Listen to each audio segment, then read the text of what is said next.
Hey, here's everything that you need to know about the April 2021 Apple event. Let's get right into it. Diving right into the fun stuff, iPhone 12 has a brand new color, purple. The pre-orders for this one starts as early as this Friday.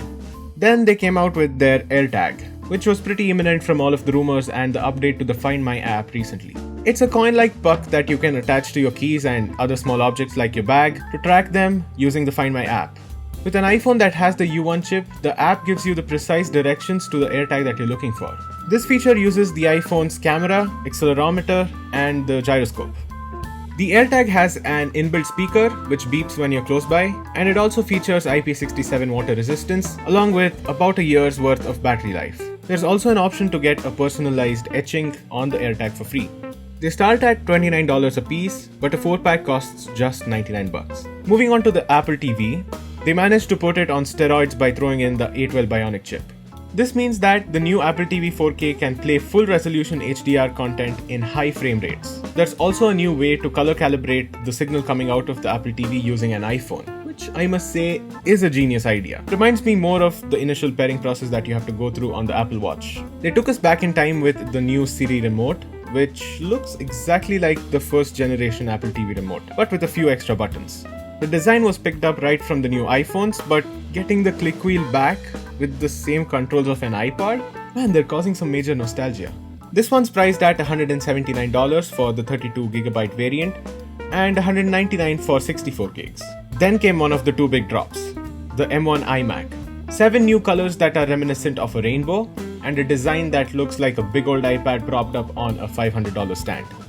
The 24-inch display has a 4.5K resolution and all of Apple's advanced display features like True Tone. Zoom calls on this are about to get a big boost with that 1080p FaceTime camera, and that's coupled with a studio quality 3-mic array with improved noise cancellation. There's also 6 speakers packed into this bad boy that are capable of spatial audio with Dolby Atmos support.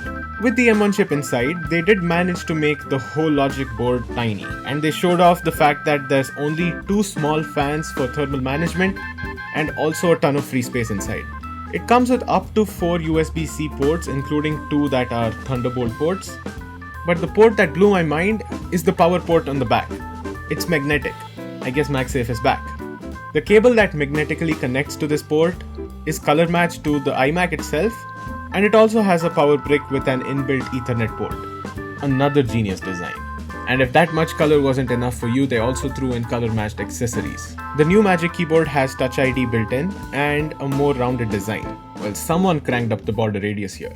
I still think Touch ID on the mouse or trackpad would have been cooler and more natural, but I'll take this one. They start at $12.99 with 4 color options, 2 Thunderbolt ports, no gigabit Ethernet and no Touch ID on the Magic Keyboard. But the iMac priced at $17.99 has 3 additional color options, along with 2 additional USB-C ports, gigabit Ethernet, and also the Touch ID keyboard. And then came the biggest drop of the event. After a Mission Impossible-like transition sequence of Tim Cook in disguise, they unveiled the iPad Pro with M1.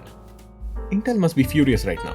But seriously, stuff that I used to edit all of these videos on inside an iPad. That's some serious craziness. This means that the single USB-C port on the bottom is now also a Thunderbolt port. Through this port, you can connect the powerhouse that this iPad is to an external display with up to a 6K resolution. They also threw in 5G like it was nothing.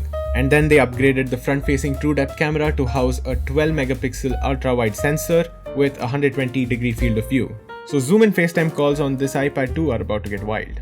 The 12.9-inch iPad Pro got the Liquid Retina XDR display with a whopping max brightness of 1600 nits and a contrast ratio of 1,000,000:1. This stuff is on par with the $5,000 Pro Display XDR, another genius design. And get this, all this magic comes in at the same starting prices as the previous generation iPad Pros. The 11-inch iPad Pro starts at $799 and the 12.9-inch iPad Pro starts at $1099. Apart from this, they did also speak about a few other things like Apple Card Family and a redesigned Podcasts app. That included a paid podcast subscription service called, you guessed it, Apple Podcasts. But the thing that stood out the most throughout the event was the video composition and editing that was truly gorgeous.